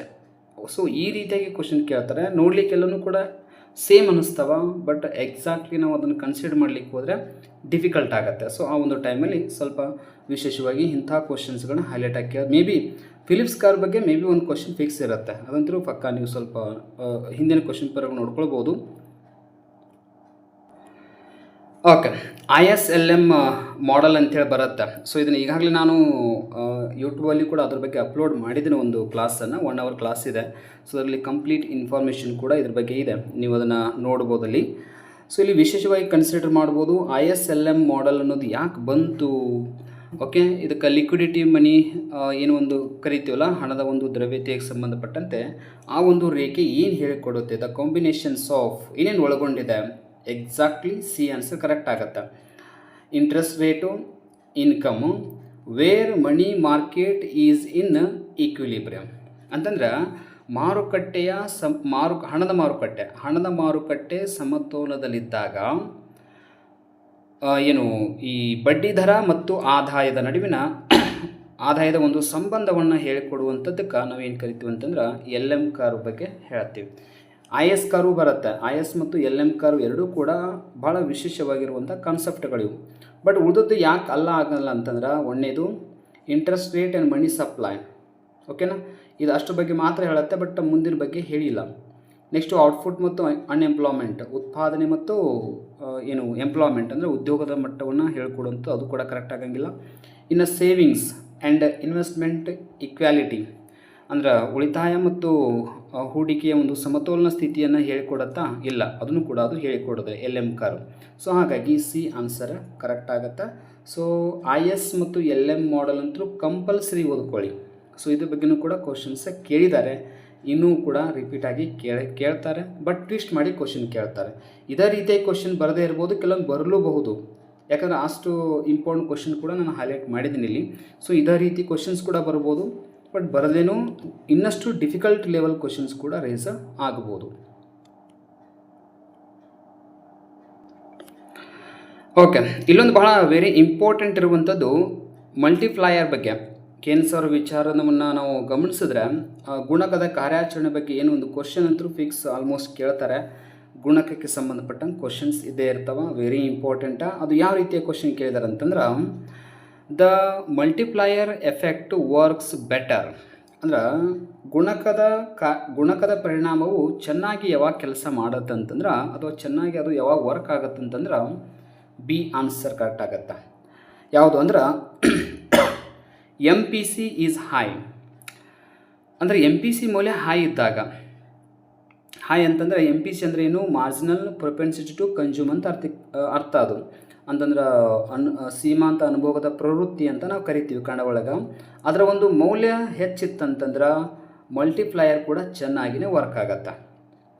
ಎಮ್ ಪಿ ಸಿ ಲೋ ಇದ್ರೂ ನಡೆಯಂಗಿಲ್ಲ, ಎಮ್ ಪಿ ಸಿ 1 ಇದ್ದರೂ ಅಥವಾ ಎಮ್ ಪಿ ಸಿ 0 ಇದ್ದರೂ ಇಲ್ಲ, ಹೈ ಇರಬೇಕಾಗತ್ತೆ. ಯಾಕಂತಂದ್ರೆ ಎಮ್ ಪಿ ಸಿ ಹೈ ಅಂದ್ರೆ ಅರ್ಥ ಏನು, ಎಸ್ ಅನುಭೋಗಿಯ ಆದಾಯ ಹೆಚ್ಚಾತಂದ್ರೆ ಅದ್ರ ಜೊತೆಗೆ ಅನುಭೋಗನೂ ಕೂಡ ಹೆಚ್ಚಾಗಬೇಕು. ಓಕೆನಾ, ಅನುಭೋಗಿ ಆದಾಯ ಹೆಚ್ಚಾತಂದ್ರೆ ಅದ್ರ ಜೊತೆಗೆ ಅನುಭೋಗನೂ ಹೆಚ್ಚಾಗಬೇಕು. ಆವಾಗ ಮಾತ್ರ ಏನಾಗುತ್ತಂದರೆ ಮಲ್ಟಿಪ್ಲೈಯರ್ ವರ್ಕ್ ಇನ್ನಷ್ಟು ಚೆನ್ನಾಗಿ ವರ್ಕ್ ಆಗುತ್ತೆ. ಮತ್ತು ಇನ್ವೆಸ್ಟ್ಮೆಂಟ್ ಹೆಚ್ಚಾತಂದ್ರೆ ಆದಾಯ ಹೆಚ್ಚಾಗಬೇಕು, ಅನುಭೋಗ ಹೆಚ್ಚಾಗಬೇಕು. ಸೊ ಇದು ಕೂಡ ಪ್ರೊಸೆಸ್ ಕಂಟಿನ್ಯೂ ಆಗಿರಬೇಕು. ಅಂದಾಗ ಮಾತ್ರ ಮಲ್ಟಿಪ್ಲೈಯರ್ ಅನ್ನೋದು ಏನಾಗುತ್ತಂದರೆ ವರ್ಕ್ ಆಗುತ್ತೆ. ಅಂದರೆ ಗುಣಕದ ಕಾರ್ಯಾಚರಣೆ ಅಂದರೆ ಮತ್ತೇನಲ್ಲ, ಹೊಸದಾಗಿ ಹೂಡಿಕೆ ಮಾಡಿರುವಂತಹ ಹೂಡಿಕೆ ಪ್ರಮಾಣ ಭವಿಷ್ಯದಲ್ಲಿ ಎಷ್ಟು ಆದಾಯವನ್ನು ಸೃಷ್ಟಿ ಮಾಡುತ್ತೆ ಅಂತ ಹೇಳಿಕೊಡೋದೆ ಮಲ್ಟಿಪ್ಲೈಯರ್ ಎಫೆಕ್ಟ್ ಅಂತ ಕರೀತೀವಿ. ಸೊ ಭಾಳ ವಿಶೇಷವಾಗಿರುವಂಥ ಪ್ರಶ್ನೆ ಇದು. ಓಕೆ, ನಾವು ಇಲ್ಲಿವರೆಗೆ ಕ್ವಶನ್ ಮ್ಯಾಕ್ರೋ ಮತ್ತು ಮ್ಯಾಕ್ರೋ ಎಕನಾಮಿಕ್ಸ್ ಸಂಬಂಧಪಟ್ಟಂಗೆ ಡಿಸ್ಕಷನ್ ಮಾಡಿವಿ. ನೆಕ್ಸ್ಟ್ ಇರುವಂಥದ್ದು ವೆರಿ ಇಂಪಾರ್ಟೆಂಟ, ಇಂಟರ್ನ್ಯಾಷನಲ್ ಎಕನಾಮಿಕ್ಸ್ ಸಂಬಂಧಪಟ್ಟಂಗೆ ಯಾವ ರೀತಿ ಕ್ವಶನ್ಸ್ಗಳು ರೇಸ್ ಆಗುವಂಥ ಚಾನ್ಸಸ್ ಇದೆ. So first question, according to Ricardo trade is based on. ಓಕೆನಾ, ರೆಕಾರ್ಡಿನ ಪ್ರಕಾರ ವ್ಯಾಪಾರ ಅನ್ನೋದು ಯಾವುದನ್ನು ಅವಲಂಬಿಸಿದೆ, ಯಾವ ಆಧಾರದ ಮೇಲೆ ನಡೆಯುತ್ತೆ ಅಂತಂದಾಗ ಎಸ್ ಆನ್ಸರ್ ಬಿ ಆಗತ್ತೆ. Comparative advantage. ಓಕೆನಾ, ಕಂಪೇರೇಟಿವ್ ಅಡ್ವಾಂಟೇಜ್ ಅಂದರೆ ಹೋಲಿಕೆಯ ಪ್ರಯೋಜನ ಸಿದ್ಧಾಂತ ಅಂತ ಕರಿತೀವಿ ನಾವು. ಹಂಗೆ ನೋಡಿದರೆ ಹೋಲಿಕೆಯ ಅಥವಾ ಹೋಲಿಕೆ ಮಾಡುವಂತಹ ಒಂದು ಸಿದ್ಧಾಂತ ಅಂತ ಕರಿತೀವಿ. ಅಂದರೆ ವೆಚ್ಚವನ್ನು ಹೋಲಿಕೆ ಮಾಡೋದು. ಒಂದು ಸರಕನ್ನು ನಾವು ರಫ್ತು ಮಾಡಕತ್ತೀವಿ ಮತ್ತು ಮತ್ತೊಂದನ್ನು ಆಮದು ಮಾಡ್ಕೊಳಕತ್ತೀವಿ, ಅದ್ರ ಮಧ್ಯೆ ಏನು ವ್ಯತ್ಯಾಸ ಆಗ್ತತ್ತಲ್ಲ, ಅದರಿಂದ ಆ ದೇಶಕ್ಕೆ ಏನು ಲಾಭ ಆಗುತ್ತೆ ಅಂತ ಹೇಳಿಕೊಡೋದಕ್ಕೆ ನಾವೇನು ಕರಿತೀವಿ ಅಂದ್ರೆ ರೆಕಾರ್ಡ್ ಅನ್ನೋ ಸಿದ್ಧಾಂತ ಇದೆ. ಓಕೆ, ಕಂಪೇರೇಟಿವ್ ಅಡ್ವಾಂಟೇಜ್ ಥಿಯರಿ ಅಂತಂದ್ರೆ ರೆಕಾರ್ಡನ್ ಥಿಯರಿ ಅಂತಲೇ ಅರ್ಥ, ಇಂಟರ್ನ್ಯಾಷನಲ್ ಎಕನಾಮಿಕ್ಸಲ್ಲಿ ಬರುವಂಥದ್ದು.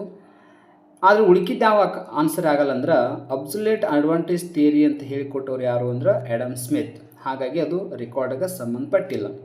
ಇನ್ನು ಈಕ್ವಲ್ ಅಡ್ವಾಂಟೇಜ್ ಅಂತ ಇದು ಕೂಡ ರೆಕಾರ್ಡ್ಗೆ ಸಂಬಂಧಪಟ್ಟಿಲ್ಲ. ಇನ್ನು ಫ್ಯಾಕ್ಟರ್ ಎಂಡೋಮೆಂಟ್ ಥಿಯರಿ ಅಂತೂ ಹೆಕ್ಚರ್ ಓಲಿನ್ ಥಿಯರಿ ಅಂತ ಕರೀತೀವಿ. ಹೆಕ್ಚರ್ ಮತ್ತು ಓಲಿನ್ ಅವರು ಹೇಳಿಕೊಟ್ಟಿರುವಂಥ ಥಿಯರಿ ಇದು ಕೂಡ ಡೇವಿಡ್ ರೆಕಾರ್ಡ್ ಅವರಿಗೆ ಸಂಬಂಧ ಪಡೆದೇ ಇರುವಂತಹ ಸಿದ್ಧಾಂತ. ಹಾಗಾಗಿ ಅವರ ಒಂದು ಪ್ರಕಾರ ಕಂಪೇರೇಟಿವ್ ಅಡ್ವಾಂಟೇಜ್ ಥಿಯರಿ ಏನಾಗಿದೆ, ರೆಕಾರ್ಡ್ ಅವರ ಥಿಯರಿಯಾಗಿದೆ. ಸೊ ಇದು ನೆನಪಿಟ್ಕೊಳ್ಳಿ. ಉಳಿದದ್ದನ್ನು ಹೇಳಿದೆ ನೋಡಿ, ಯಾರಿಗೆ ಸಂಬಂಧಪಡುತ್ತೆ ಅದು ನೋಡ್ಕೊಳ್ಳಿ. ಆಮೇಲೆ ಇಂಟರ್ನ್ಯಾಷನಲ್ ಎಕನಾಮಿಕ್ಸಲ್ಲಿ ಎಷ್ಟೆಷ್ಟು ಥಿಯರಿಗಳು ಬರ್ತಾವೆ ಅವುಗಳನ್ನ ಒಂದು ಲಿಸ್ಟ್ ಮಾಡ್ಕೊಳ್ಳಿ. ಆ ಲಿಸ್ಟ್ ಪ್ರಕಾರ ಮ್ಯಾಚ್ ಮಾಡುವಂಥ ಕ್ವಶನ್ಸ್ಗಳನ್ನ ಹೈಲೈಟ್ ಮಾಡ್ತಿರ್ತಾರೆ, ಜಜ್ಮೆಂಟ್ಗೆ ಸಂಬಂಧಪಟ್ಟ ಕ್ವಶನ್ಸ್ ಹೈಲೈಟ್ ಮಾಡ್ತಿರ್ತಾರೆ. ಸೊ ಅದ್ರ ಬಗ್ಗೆ ಸ್ವಲ್ಪ ವಿಶೇಷವಾಗಿ ನೀವು ಕನ್ಸಿಡರ್ ಮಾಡ್ಬೋದು.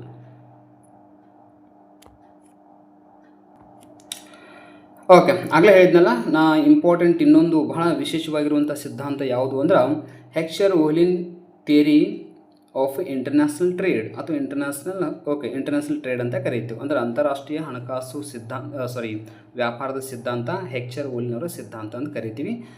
ಅದು ಏನು ಹೇಳಿಕೊಡುತ್ತೆ, ಎಕ್ಸ್ಪ್ಲೇನ್ಸ್ ಟ್ರೇಡ್ ಡ್ಯೂ ಟು, ಅಂದರೆ ಯಾವ ಕಾರಣದಿಂದ ಏನಾಗತ್ತಂತಂದ್ರೆ ಈ ವ್ಯಾಪಾರ ಸಂಭವಿಸುತ್ತೆ ಅಂತಂದಾಗ ಆನ್ಸರ್ ಸಿ ಆಗತ್ತೆ. ಯಾವುದು ಅಂತಂದ್ರೆ ಫ್ಯಾಕ್ಟರ್ ಎಂಡೋಮೆಂಟ್ ಥಿಯರಿ ಅಂತ ಕರೀತೀವಿ. ಅದ್ರ ಹೆಸರು ಹಂಗಿದೆ. ಓಕೆನಾ, ಅದರ ಒಂದು ಪರಸ್ಪರ ಉತ್ಪಾದನಾಂಗಗಳ ಬದಲಿಕೆಯ ಸಿದ್ಧಾಂತ ಅಂತ ಕೂಡ ನಾವು ಕರಿತಿರ್ತೀವಿ ಹಂಗೆ ನೋಡಿದರೆ. ಬಟ್ ಅದು ವಿಶೇಷವಾಗಿರುವಂಥ ಸಿದ್ಧಾಂತ ಇದು. ಸೊ ಇವ್ರು ಏನು ಹೇಳಿದ್ದಾರೆ, ಇವರು ಪ್ರತಿಯೊಂದು ಸಿದ್ಧಾಂತ ಇವ್ರು ಏನೇನು ಹೇಳಿದ್ದಾರೆ ಅನ್ನೋದನ್ನು ಸ್ವಲ್ಪ ವಿಶೇಷವಾಗಿ ನಾವು ಸ್ಟಡಿ ಮಾಡಲೇಬೇಕಾಗತ್ತೆ.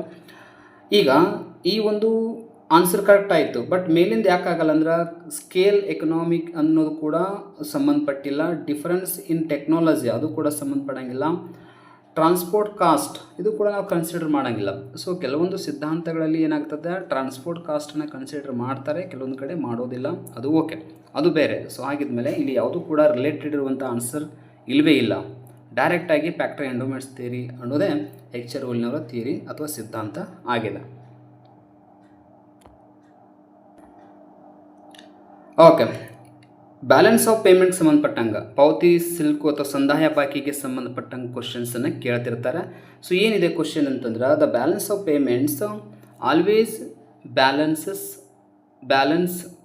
ದ್ಯಾಟ್ ಬಿಕಾಸ್ ಅಂತ ಕೇಳಿದ್ದಾರೆ. ಅಂದರೆ ಯಾಕೆ ಅದು ಬ್ಯಾಲೆನ್ಸ್ ಆಗಿರುತ್ತೆ, ಅದಕ್ಕೆ ಕಾರಣ ಏನು ಅಂತಂದರೆ ಅದರೊಳಗೆ ಏನು ಕನ್ಸಿಡರ್ ಮಾಡ್ತಾರೆ ಅನ್ನೋದು ಭಾಳ ಇಂಪಾರ್ಟೆಂಟಾ. ಎಸ್, ಆನ್ಸರ ಬಿ ಆಗತ್ತಾ. ಓಕೆನಾ, credit is equal to debit. Actually ಇದು ಎಕ್ಸ್ಪೋರ್ಟ್ ಆ್ಯಂಡ್ ಇಂಪೋರ್ಟ್ ಆಗಬೇಕಾಗಿತ್ತು. ಆ್ಯಕ್ಚುಲಿ ಅದು ಸಾಲ ಮತ್ತು ಡೆಬಿಟ್ ಅಂದರೆ ಹೆಂಗಾಗುತ್ತೆ ಅಂದರೆ ಬಂದಿರುವಂತಹ ಒಟ್ಟು ಹಣ ಹೋಗಿರುವಂಥ ಒಟ್ಟು ಹಣ ಅಂತ ಆಗುತ್ತೆ ಆ್ಯಕ್ಚುಲಿ ಹೇಳಬೇಕಂದ್ರೆ ಇದು. ಓಕೆನಾ, ಆ್ಯಕ್ಚುಲಿ ನಾವು ಎಕ್ಸ್ಪೋರ್ಟ್ ಆ್ಯಂಡ್ ಇಂಪೋರ್ಟ್ ಅಷ್ಟೇ ಹೇಳಿಕೊಡಂಗಿಲ್ಲ ಇದು. ಸೊ ಯಾಕಂತಂದರೆ ಇನ್ನೊಂದು ಬ್ಯಾಲೆನ್ಸ್ ಆಫ್ ಪೇಮೆಂಟಲ್ಲಿ ಚಾಲ್ತಿ ಖಾತೆ ಮತ್ತು ಬಂಡವಾಳ ಖಾತೆ ಅಂತ ಬರುತ್ತೆ. ಅದರೊಳಗಡೆ ಮತ್ತೇನಾಗತ್ತೆ ಅಂತಂದರೆ ವ್ಯಾಪಾರ ಬಾಕಿ ಅಂತ ಬರುತ್ತೆ. ವ್ಯಾಪಾರ ಬಾಕಿ ಒಳಗಡೆ ಮತ್ತೆ ಹೆಂಗಿದೆ ಅಂತಂದ್ರೆ ಸರಕುಗಳ ವ್ಯಾಪಾರ, ಸೇವೆಗಳ ವ್ಯಾಪಾರ, ವರ್ಗಾವಣೆ ಪಾವತಿಗಳಂತೇಳಿ ಮತ್ತದ್ರೊಳಗೆ ಸಬ್ ಡಿವಿಷನ್ ಆಗುತ್ತೆ. ಈ ಒಂದು ಕಾರಣದಿಂದ ಬ್ಯಾಲೆನ್ಸ್ ಆಫ್ ಪೇಮೆಂಟ ಕಂಪ್ಲೀಟಾಗಿ ಅದು ಎದ್ರ ಬಗ್ಗೆ ಹೇಳಿಕೊಡತ್ತಂದ್ರೆ ಕ್ರೆಡಿಟ್ ಆ್ಯಂಡ್ ಡೆಬಿಟ್ ಬಗ್ಗೆನೇ ಹೈಲೈಟ್ ಆಗುವಂಥದ್ದು. ಸೊ ಹೀಗಾಗಿ ಇಲ್ಲಿ ಸಂದಾಯ ಬಾಕಿಯಲ್ಲಿ ನಾವು ಕನ್ಸಿಡರ್ ಮಾಡುವಂಥದ್ದು ಕೇವಲ ಎಕ್ಸ್ಪೋರ್ಟ್ ಮತ್ತು ಇಂಪೋರ್ಟ್ ಅಷ್ಟೇ ಅಲ್ಲ, ಒಟ್ಟಾರೆಯಾಗಿ ಬಂದಿರುವಂತಹ ಮೌಲ್ಯ ಎಷ್ಟು ಮತ್ತು ಹೋಗಿರುವಂಥ ಮೌಲ್ಯ ಎಷ್ಟು ಅನ್ನೋದನ್ನು ನಾವು ಕನ್ಸಿಡರ್ ಮಾಡ್ತೀವಿ. ಮತ್ತು ಉಳಿದ ಆಪ್ಷನ್ಗಳು ಯಾಕೆ ರೈಟ್ ಆಗಂಗಿಲ್ಲ ಅಂತಂದ್ರೆ ಇವು ಎಕ್ಸ್ಚೇಂಜ್ ರೇಟ್ ಬಗ್ಗೆ ಸಂಬಂಧಪಟ್ಟಿದೆ, ಇದು ಗೌರ್ಮೆಂಟ್ ಅಡ್ಜಸ್ಟ್ಮೆಂಟಿಗೆ ಸಂಬಂಧಪಟ್ಟಿದೆ, ಇದು ಎಕ್ಸ್ಪೋರ್ಟಿಂದ ಇಂಪೋರ್ಟ್ ಬಗ್ಗೆ ಮಾತ್ರ ಹೇಳುತ್ತೆ. ಹಾಗಾಗಿ ಸಂದಾಯ ಬಾಕಿ ಅನ್ನೋದು ಭಾಳ ವಿಶಾಲವಾಗಿರುವಂಥ ಅರ್ಥವನ್ನು ಹೇಳಿಕೊಡತ್ತೆ. ಅಂದರೆ ಒಂದು ದೇಶ ಇನ್ನೊಂದು ದೇಶದೊಂದಿಗೆ ಹೊಂದಿರುವಂಥ ವ್ಯಾಪಾರ ವಹಿವಾಟುಗಳಲ್ಲಿ ಆಮದು ಮತ್ತು ರಫ್ತುಗಳ ಮೌಲ್ಯವನ್ನು ಕನ್ಸಿಡರ್ ಮಾಡುತ್ತೆ ಇದು. ಸೊ ಅದು ಬಹಳ ಇಂಪಾರ್ಟೆಂಟ್ ಆಗಿದೆ.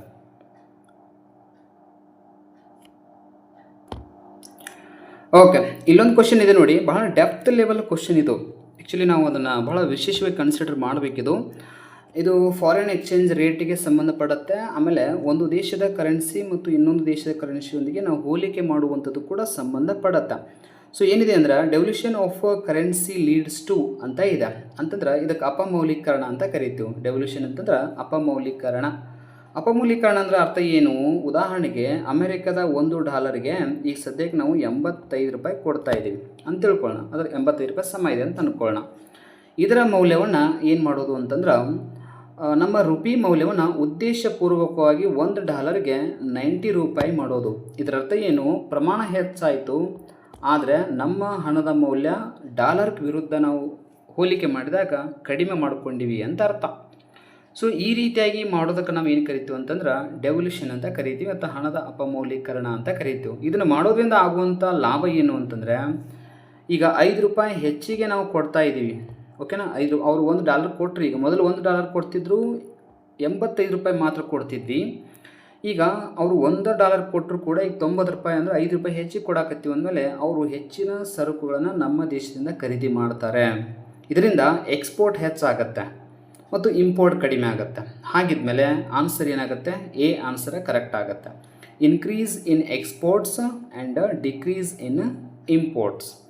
ಅಂದರೆ ಒಂದು ರೀತಿಯಲ್ಲಿ ಹಣದ ಒಂದು ಅಥವಾ ಕರೆನ್ಸಿಯ ಒಂದು ಅಪಮೌಲ್ಯೀಕರಣ ಮಾಡೋ ಉದ್ದೇಶ ಏನು ಅಂದರೆ ರಫ್ತು ಪ್ರಮಾಣವನ್ನು ಹೆಚ್ಚು ಮಾಡಲಿಕ್ಕೆ ಅನ್ನೋದು ವಿಶೇಷವಾಗಿ ಕನ್ಸಿಡರ್ ಮಾಡಬೇಕು ನಾವು.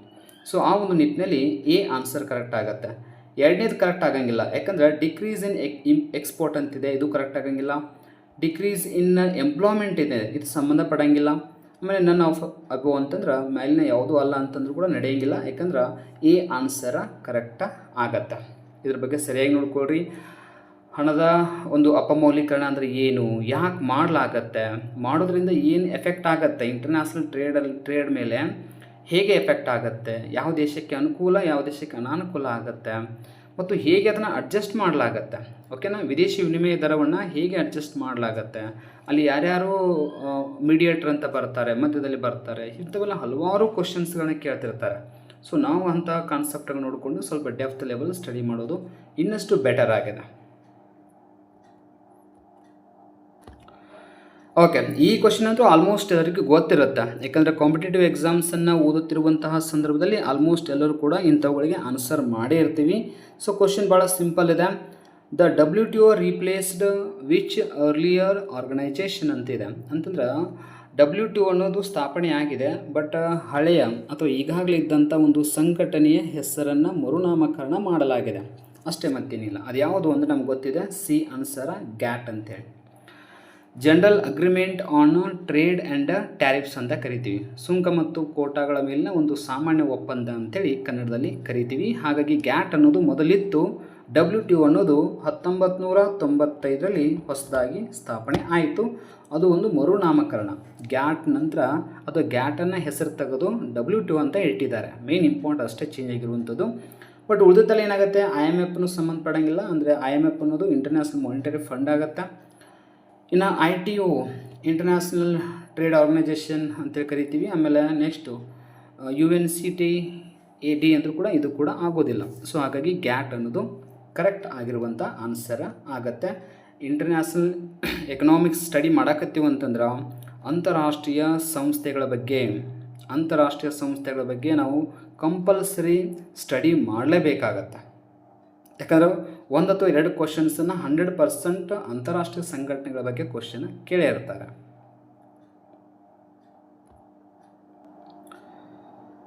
ಓಕೆ, ಇಲ್ಲಿವರೆಗೆ ಟೋಟಲ್ 3 ಸಬ್ಜೆಕ್ಟ್ಗೆ ಸಂಬಂಧಪಟ್ಟಂಗೆ ಕ್ವಶನ್ಸ್ನ ಡಿಸ್ಕಷನ್ ಮಾಡಿದ್ವಿ. Micro economics, macro economics and international ಎಕನಾಮಿಕ್ಸನ್ನು ಡಿಸ್ಕಷನ್ ಮಾಡಿದ್ವಿ. ಸೊ ನೆಕ್ಸ್ಟ್ ಕ್ಲಾಸಲ್ಲಿ ನೆಕ್ಸ್ಟ್ ಪಾರ್ಟಲ್ಲಿ ಏನು ಮಾಡ್ತೀವಿ, ನೆಕ್ಸ್ಟ್ ಇರುವಂಥ ಸಬ್ಜೆಕ್ಟ್ಗೆ ಸಂಬಂಧಪಟ್ಟಂಥ ಇಂಪಾರ್ಟೆಂಟ್ ಕ್ವಶನ್ಸನ್ನು ಡಿಸ್ಕಷನ್ ಮಾಡ್ತೀವಿ. ಯಾಕಂದರೆ ಈ ಕ್ಲಾಸ್ ಭಾಳ ಲೆಂದಿ ಆಗುತ್ತೆ. ಸೊ ಭಾಳ ಅಭ್ಯರ್ಥಿಗಳಿಗೆ ಅಷ್ಟು ಲೆಂದಿ ಟೈಮ್ ತೆಗೆದುಕೊಂಡು ವಾಚ್ ಮಾಡಲಿಕ್ಕೆ ಆಗೋದಿಲ್ಲ. ಸೊ ಆ ಒಂದು ನಿಟ್ಟಿನಲ್ಲಿ ನೆಕ್ಸ್ಟ್ ಕ್ಲಾಸಲ್ಲಿ ನೆಕ್ಸ್ಟ್ ಇರುವಂತಹ ಚಾಪ್ಟರ್ಸ್ಗಳನ್ನ ಕಂಟಿನ್ಯೂ ಮಾಡ್ತೀವಿ.